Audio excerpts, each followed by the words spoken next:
Hello and welcome to A Bit Too Much to Think. Today, I want to talk about my thoughts on gay marriage, and really what I call it is the conservative case for gay marriage. Really what that means is why conservatives shouldn't really care that gay marriage was legalized. And it may seem like I'm talking about it a little late, a little after the fact. And that's a fair criticism, but it seems to me like a lot of conservatives still see gay marriage as a major issue. And I don't think that there's a good reason for that. And here's why. So, marriage has basically two parts. It has the sacred, deeper bond between two people. You take an oath before God and your community, and there's some deeper spirituality about that you're going to be spending your life with just this one person, and it's a really beautiful thing. And then there's the other side of it, which is, I would call like the civil union side, which is the government recognizing a marriage. And that's kind of, for tax purposes, for, legal reasons in the case of death or something like that, and, for next of kin. I would say it's mainly tax reasons more than anything, residency and things like that. So, really what the government recently did is it legalized gay marriage for the civil union side of it. And the legislation in the Supreme Court decision had nothing to do with whether or not religious institutions had to recognize gay marriage. And so, the second any legislation or decision says that any religious institution has to recognize gay marriage, then it's wrong, right? Like, we can easily say that's a violation of the separation of church and state. That's unconstitutional. It's not even a question. Every single Supreme Court, I think, would oppose that decision or would oppose that legislation. Even like the Warren Court, who loved to hand out, civil right legislation, they would shoot that down.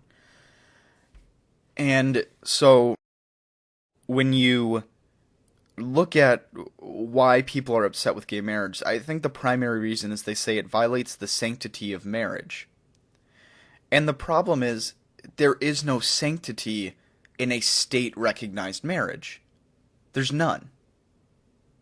The state is asacred by nature. Beyond just the separation of church and state, the state's purpose is not to have any kind of sacred bond with it. It's mainly to protect the deeper sacred rights that we hold.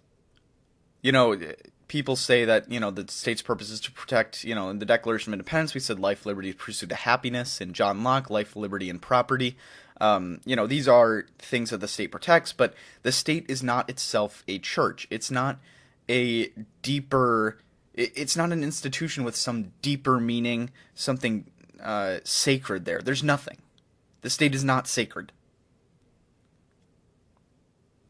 And I think that this idea that the state is sacred somehow comes from this idea that the state just solves all of our problems, which it never should. The state should not solve all our problems. But that's kind of getting off on a tangent. So my point is, the reason conservatives shouldn't care about gay marriage is because it's just the state recognizing a civil union. That's it. It's recognizing two people who live together, for the sake of like tax purposes and residency and things like that. It has nothing to do with whether or not a religious institution wants to recognize gay marriage. And if they do, that's their theology. And if a religious institution that you follow recognizes gay marriage and you feel it's wrong, you can leave that institution. It's totally up to you. But the point is that the state recognizing gay marriage isn't an issue because the state has nothing to do with half of marriage. It has nothing to do with the deeper sacred bond.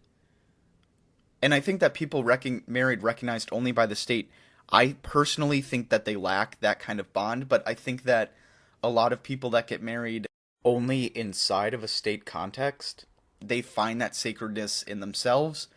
If that's really where they find it, great. I don't think I could, but if that's where they find happiness, then awesome. Good for them. But that's kind of the point, is they kind of can do their own thing. And if you want to get into like whether or not gay married couples should be able to adopt, right? That's another big issue. That I think that we can base on like, peer-reviewed studies that show whether or not, gay married couples raise children poorly, and that's something we can look at facts and reason for and, the science behind it and get an answer that is conclusive. But that's entirely separate from the argument. The argument here is whether or not gays should be able to be recognized for civil unions. Just the civil union aspect of marriage, the state aspect of marriage. And the answer is overwhelmingly yes, because there's no reason not to. Because the state doesn't have some kind of, overwhelming spiritual power. It has none. That's what makes it a government. Thank you very much for listening. If you have any critiques, feel free to leave them in the comments. I would love to listen to them, hear them, read them, and kind of evaluate my position, because I think that's the right thing to do. Thank you very much for listening, and have a wonderful day.